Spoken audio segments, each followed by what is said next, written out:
All right, we're back live, my friends. William Gheen joining us in the next hour. I want to go back to your phone calls, but I wanted to play a clip one more time of Zbigniew Brzezinski making quite an admission.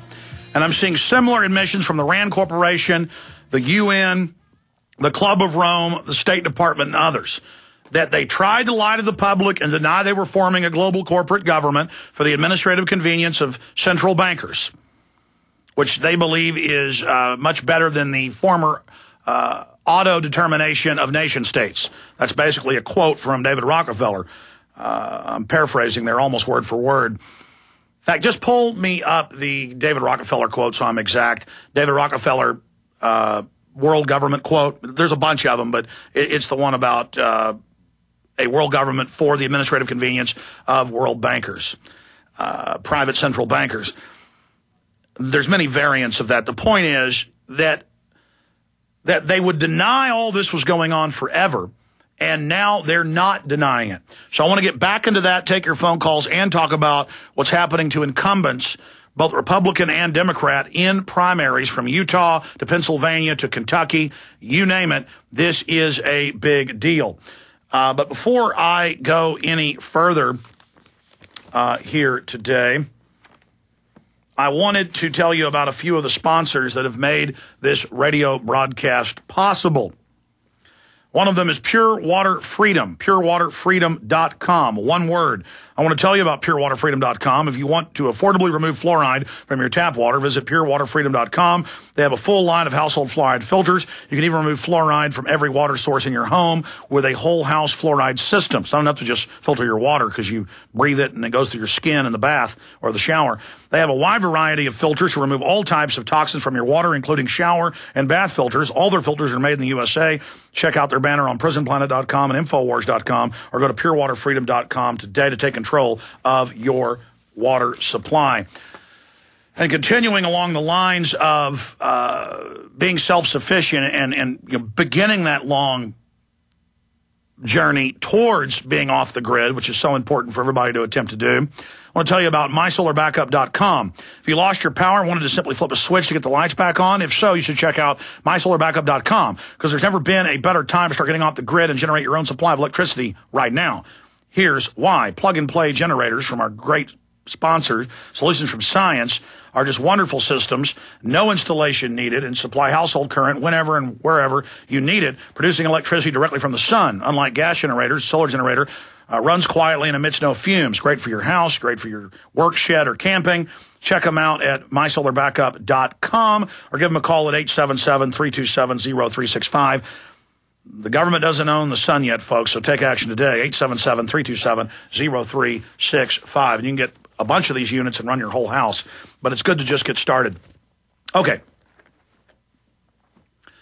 I cannot describe to you how big of a deal it is to have Ban Ki-moon, Secretary General of the UN, Herman Van Rompuy, unelected head of the EU, former Prime Minister Gordon Brown, Al Gore, all these world leaders coming out and saying, we're setting up a world government based on global carbon taxes, a global constitution of the G20 controlling the planet's currencies, national currencies that are under the auspices and are pegged to the SDRs. Now, why have they done that?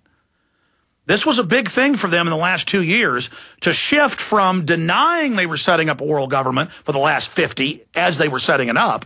Thousands of their internal documents fell into our hands. They published many of them in scholarly reports knowing you wouldn't be reading them. That's how arrogant they are, thinking all you care about is, you know, baseball and football and partying. Well, Brzezinski explains why, and I'm seeing this in more and more reports, why they've now, and of course I said this years ago, in the last 2 years they've shifted from denying all of this to admitting that it's real, because they've passed that cost-benefit point where if we lie about world government, that'll discredit us with people that find out we are setting it up, but they're such a small minority, we want to sneak up on the world population with this global corporate takeover, so we're going to go ahead and lie. But in the last 2 years, and I think a few years late, they should have done this a decade ago, they were smart, they went from denying it to admitting it, and even admitting that it's authoritarian. Remember 2 years ago, or about a year and a half ago, it's in the Obama deception, scores of articles, Time Magazine, Newsweek, but especially the Financial Times of London said, and now for world government. That was the headline, and now for world government. And why did they say, and now for world government? Well, he goes on to say, we've built it quietly. We built it in stealth. Yes, it's authoritarian. You don't know what's good for you. This is to save the earth. And yes, the Bilderberg Group's real. Okay. So not only do they admit it's a world government, but that it's unelected and unaccountable to you because they know better. And then, of course, in every case, they rob you with this system they've built. And torture and secret arrest and DNA databases is what these people put in to place in every country they control. They are tyrants. They don't want free speech. They don't want private property for the general public, only for themselves. It's all selectively enforced. It's a super elite destroying anybody who has 2 cents to rub together. Now, you have all that going on. And you have Zbigniew Brzezinski at a televised CFR meeting admitting there's been a global awakening to the New World Order. The G20 is our best shot at world government, but it's infighting. And we already played that part of the clip. It's a long clip last hour. The full unedited clip is up on Infowars.com and PrisonPlanet.com right now. But then the first question he gets is, you know, don't we need to use the UN as a world government? And he goes on to explain that it's basically impotent, that yes, they want a world government, but there's no single power big enough to enforce the world government. So he also admits the U.S. is the main bulldog and the main engine of the world government, destroying our sovereignty while we're used to destroy other people's sovereignty with economic warfare, with invasions, selling rebels weapons, selling neighboring countries weapons. State Department Memorandum 200, where Kissinger talks about selling weapons to a neighboring country to attack the next country to create population reduction. I mean, this is ruthless. And this is the great game where they play nations and groups and people off against each other. That's what racist films like Machete are about, getting us all fighting with each other. Because if the globalists can't make us infight, they're going to lose. But his big admission is the people are now awake. As I said 2 years ago, they made a decision that wasn't announced, but you could see the decision. Suddenly, hundreds of articles a week admitting it's authoritarian world government, but that it's for your own good. Remember that.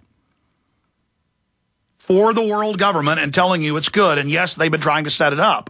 And poor them, they're having trouble because people are awake. Clearly, they passed that point where lying about it was only discrediting them.